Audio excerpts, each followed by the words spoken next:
Dra, ano naman po yung tinatawag na influenza-like illness? At ano po ang pinagkaiba nito sa SIRI? Oho. Sige. 'Di ba kasi usong-uso ngayon, nakikita natin sa mga balita, Oo. influenza-like illnesses, Yes. ang dami ng Oo. kaso, Ito lang ho ay ang term or general term na ginagamit na nilabas ng WHO for surveillance purposes.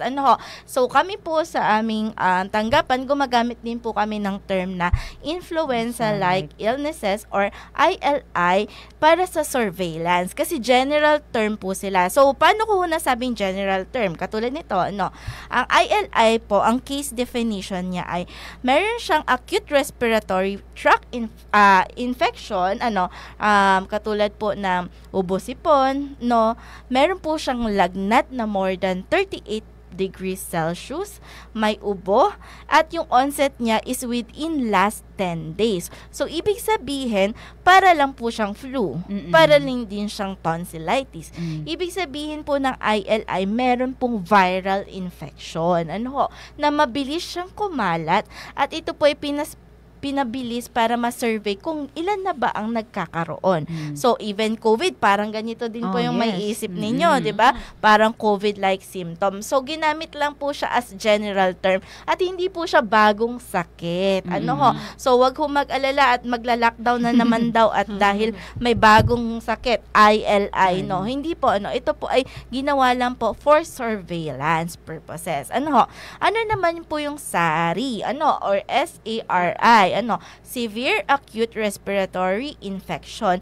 Anong pinagkaiba nila doon sa mga influenza-like symptoms, Ang SARI naman po, ito po ang nagsasabi na pwede kayong ma-hospital, dahil po meron ng complications like pneumonia, meron na hong tubig sa baga, mayroon ng mga difficulty in breathing, ito po yun, na meron siyang history ng ILI, like fever measuring 38 degrees Celsius, may ubo, at merong fever na naglalas ng 10 days, pabalik-balik, So, ito po yung difference nung dalawa, or nung flu, po. Ayan, so malinaw yun mga bidang kasangga, Yes, Walang lockdown na mangyayari, Yes. So, yun, for surveillance purposes, kaya nakakarinig tayo nitong ILI and SARI, po. So, doktora, paano naman po nalalaman or nadadiagnose po yung ganitong sakit? Yes, usually wala tayong diagnostic test. Ang ginagamit po natin is clinically diagnosed or clinically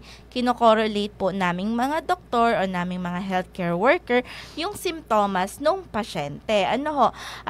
Kasi kadalasan naman po, katulad ng mga simptomas na sinabi ko, wala naman po agad. Kaya lang, bakit po kami naghihingi ng mga laboratory? Kasi nga po itong ILI ay masyadong broad ang mga simptomas. So, kaya po doon kami humihingi ng CBC, pinapacheck namin kay Medtech Dea kasi titingnan po namin kung bacterial ba to o viral.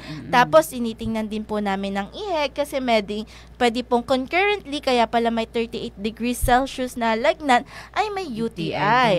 So, ito po ay mga additional lamang. Pero para ma-diagnose siya, clinical eye po ang ginagamit based sa inyong mga simptomas na nararamdaman. Or sinusuri.